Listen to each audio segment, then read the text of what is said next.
My name is Angela Scoogens. This is TVP World, and I'm joined here in the Brussels studio by Geert De Cubber. He is the head of the robotics unit at the Belgian Royal Military Academy. He is here to explain what this defence readiness could look like, particularly when it comes to drones and anti-drone technology, and whether this will be enough to deter Russian aggression.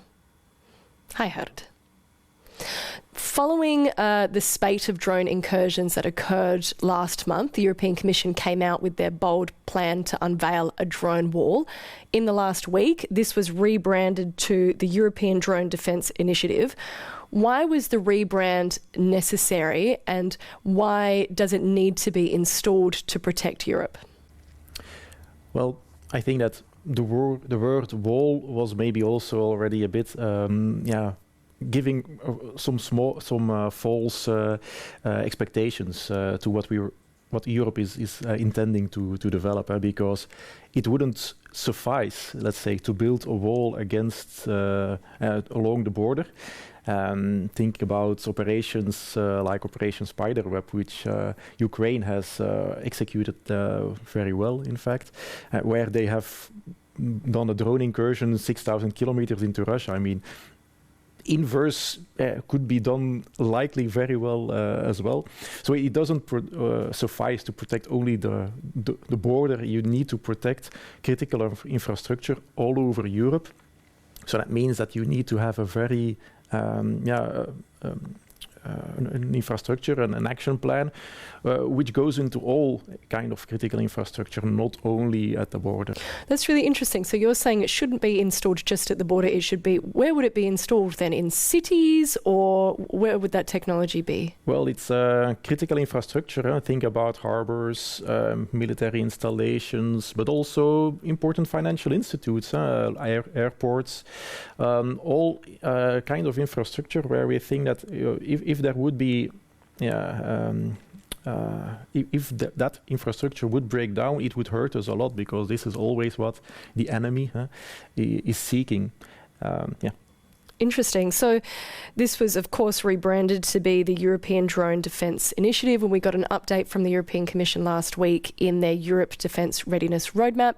The roadmap talks about this plan, but it doesn't really explain what this initiative could look like for real people and what that technology could be. What could that be? You're the expert here.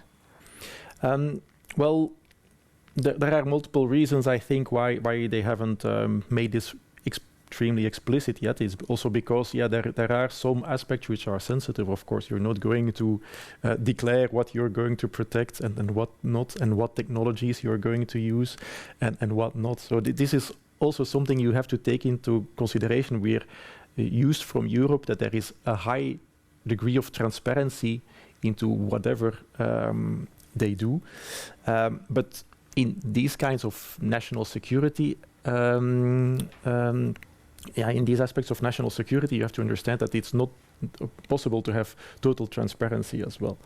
Do you think that that transparency will ever come, or? I know that Europe is working on action plans, so which will be divulged at some moment in the near future, where there will be more openness, let's say, in what measures are going to be taken. But we shouldn't expect them. We shouldn't expect saying we're going to protect that type of critical infrastructure with that type of technology, because that would be problematic. Yeah? I can understand that now. That's very interesting. And according to the roadmap, the aim is to implement the Drone Defence Initiative by the end of 2027. Is this fast enough to counter these Russian provocations, which seem to be only increasing at pace? It is extremely fast, in fact, because we have to take into consideration that technology in terms of drone detection and also mitigation, it is yet maturing. So we are still working on developing good drone detection mechanisms, good drone mitigation mechanisms. There are solutions out there, but it's not the case that we have a silver bullet solution which will solve all problems. So this is something where we're still working on, and then therefore, it is highly ambitious to say that by 2027 we will have a solution for Europe. So you have to take into consideration that we have to recover from years where this type of research into these type of technologies has received maybe a bit less attention. So there is some distance to recover. Yeah. But why would there be distance to recover? Because Russia's full-scale invasion of Ukraine started in 2022. We know that they've been using drones, and Ukraine has been learning from this and also using drones. Why has it taken this moment for Europe to wake up and realise, oh, maybe we should invest in anti-drone technology too? Yeah, well, it's long been looked at a defence solution, whereas now we see it as it's required for homeland protection as well. So we see with the drone incursions over in Denmark and Belgium that it's not only at the borders, that it's not only a war issue, not only a defense issue, but also homeland protection, and that's we're getting these problems in our airports and things like that as well. Yeah. And so we know that leaders from across the 27 countries in Europe are going to meet in Brussels on Thursday to talk about anti-drone technology as well as initiatives. How do you think that conversation will go? Are you expecting opposition from any country in particular, or all in support? Well, I do think, I'm not a politician, of course, but I do think that many countries now see the needs for investing in counter-drone technology. But of course, there are differences between the nations, and there are also differences in legislation between the nations on the issue of drones and counter-drone.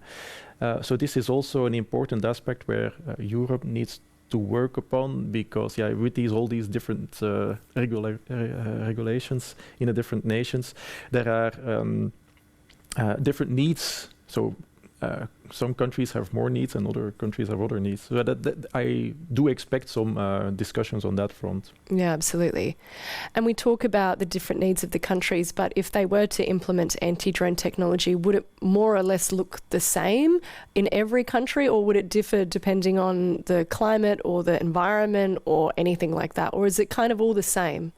Now, that's a big issue with also one of the reasons why we don't have this perfect solution for counter-drone is that it depends highly on the environment.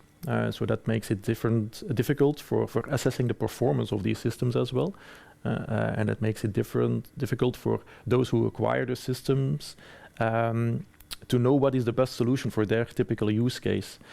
So there are hundreds or thousands solutions out there, and acquisition agencies always have to choose depending on their use case between one of those, and it's very difficult to make that choice because it depends on the environment, but also is it urban environment, is it maritime environment, is it more open area? So all that makes a difference, and that makes it very difficult.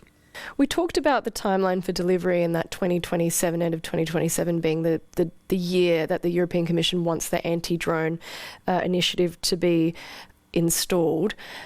Is Russia, do you think, kind of laughing at this and saying, where you're too slow, you're not moving at a pace that is fast enough to counter what we can do? What do you think about that?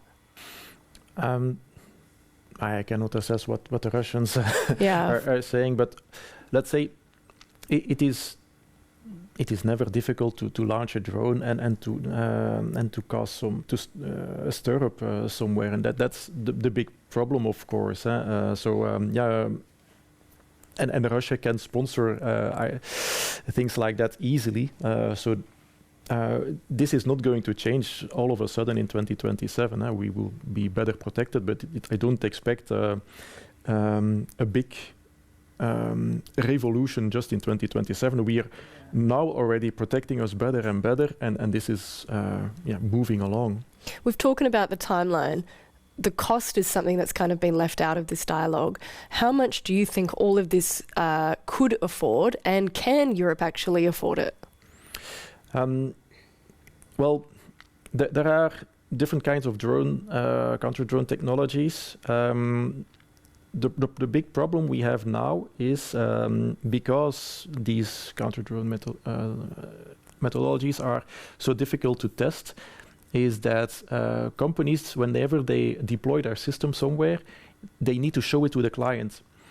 So every time they need to test it, which costs a lot. So and this, of course, it is in the price of the system. So you think about it, that every time you acquire something, you would need to show it to the client. It costs a lot. So we are moving towards a future where we are going more towards standardized testing, and this is something positive. And this should enable us to bring down the cost for these systems quite a lot, because some of the systems, I'm not talking about expensive radar systems, which you cannot bring down that cost a lot. You can bring it down, but not extremely.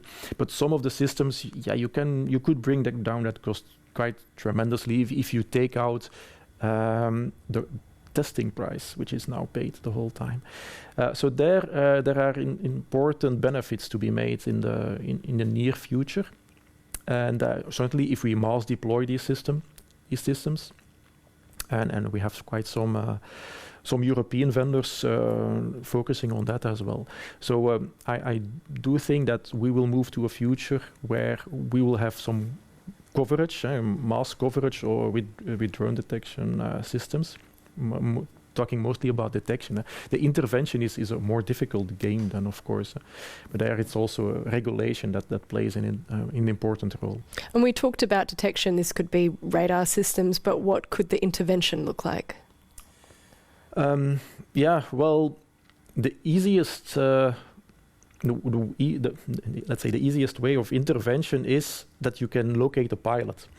Because then you can go to the pilot and arrest the person. So that's a favorable manner of doing it, because if you can arrest the pilot, you can force him to bring down the drone in a safe way as well. There are multiple other methodologies as well. You can start jamming the RF signal. You can start jamming the GPS signal, and then hope that the GPS... But what if that pilot is in another country? That, I assume, would open up a lot of legal issues to how you extradite that person or go into another country or territory. Sure. But there is quite good collaboration on the EU front between the police forces. It would take some work, but I wouldn't expect that to be the major hurdle. What would be the major hurdle? Well, first, making the detection and doing the mitigation action, so in time, because you don't have a lot of time. A drone flies very fast. You have now the commercial drones flying at 50 kilometers an hour. That's a normal velocity, but you could have easily other drones flying at 200 kilometers an hour. And then, of course, you can calculate the time you have. It's not a lot. If you see something and then before it reaches your critical infrastructure, so that's the big problem. Having all the procedures in place to be able to react in time. So it doesn't sound like time is on our side, but hopefully that will change in the future. Thank you so much for taking the time to talk to us. Thank you. And thank you so much for watching. My name is Angela Scoogens, and this is TVP World. But make sure that you stick around as more news, commentary and analysis is coming up. See you next time.